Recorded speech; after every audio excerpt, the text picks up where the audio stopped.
I wanted to inform you all of something that I find very, very interesting and quite disturbing, although not at all surprising.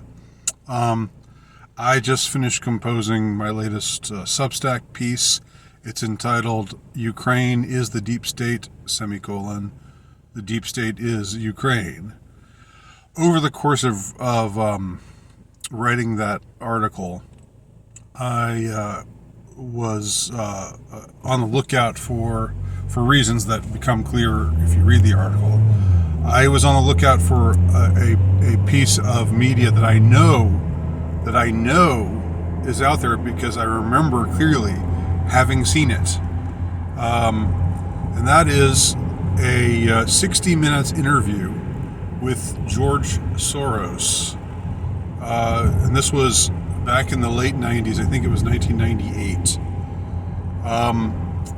In this interview, Soros says openly, he says without any shame, that he was a Nazi collaborator, that he worked with the Nazis to help persecute, to help round up his fellow Jews.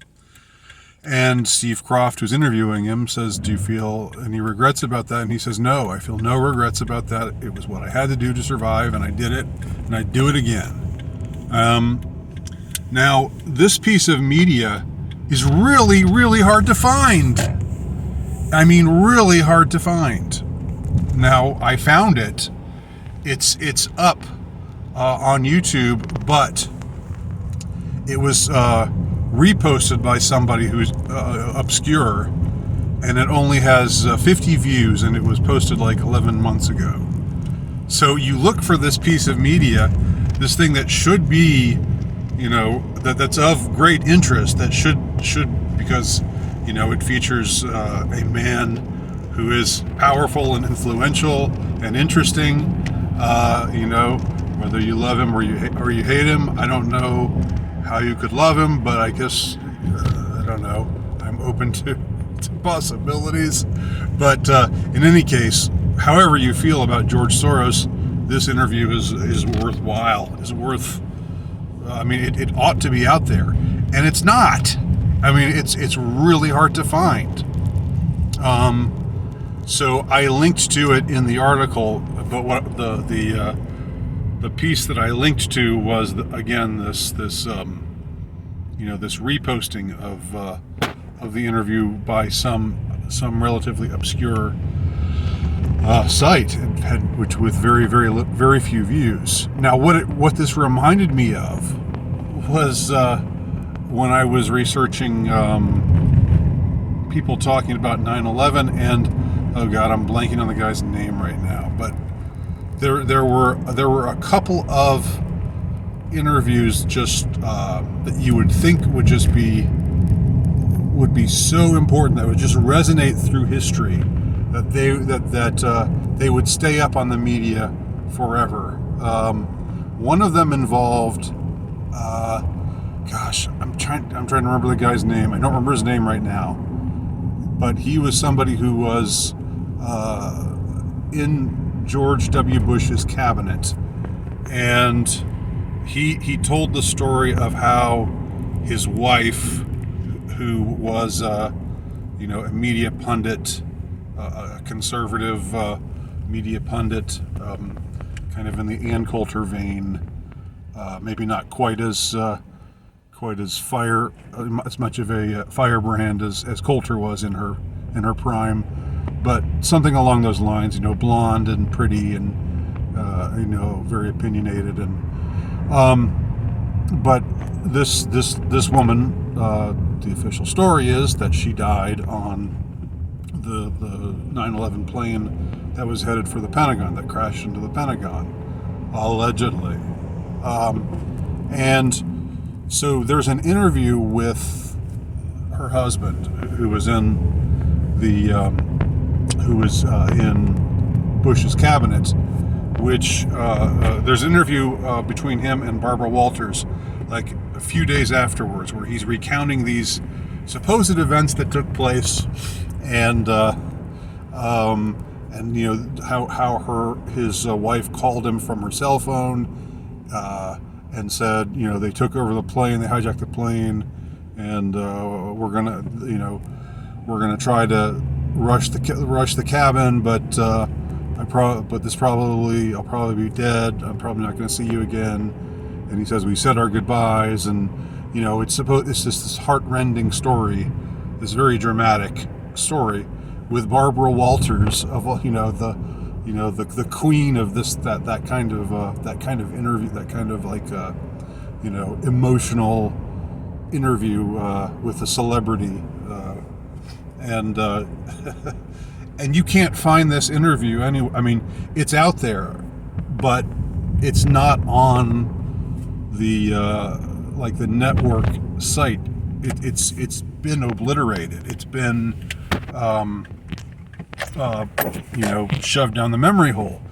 And the only reason why it still can be seen is because people who have doubts, groups who are doubtful of the official 9/11 story have preserved it, and so they're the ones who have this full interview available. And last I checked, this is when I was writing my 9/11 stories, about a year, going on 2 years ago now, but so that story, which should have millions and millions of views, and it should be like, wow, what a dramatic event. Let's never forget this. Let's never ever forget this. It's gone. It's not totally gone, but it's pretty much gone. It's hard. You type it into a search engine, and it's really hard to dig it up. Why? Well, because it later came out that this guy's claims were not true. They were contradicted by the FBI.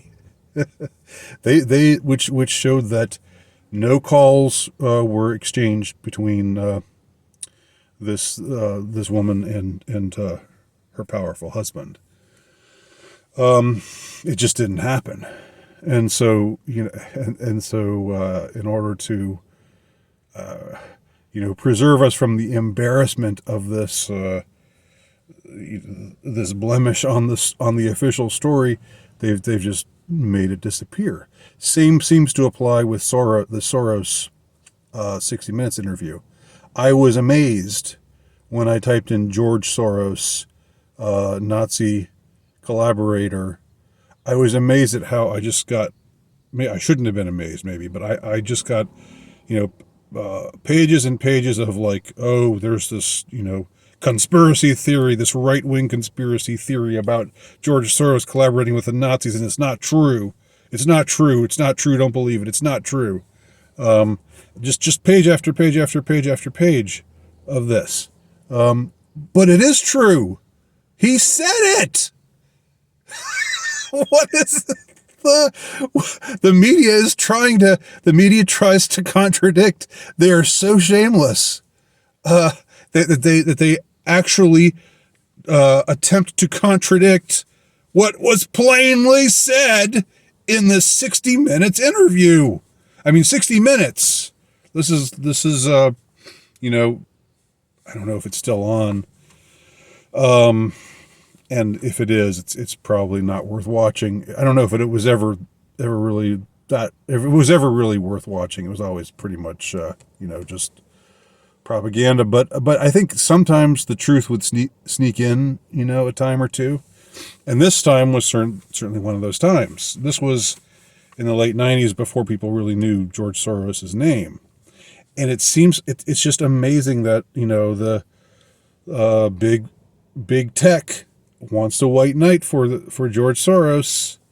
They want to protect their boy, this poor little put upon billionaire, incredibly influential man.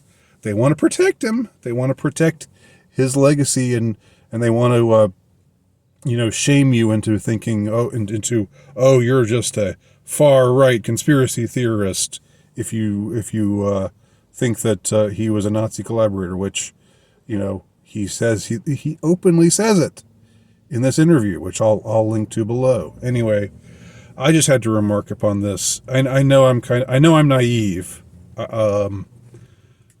I'm still amazed at the mendacity of the mainstream media. Nice alliteration there. I'm still amazed at it.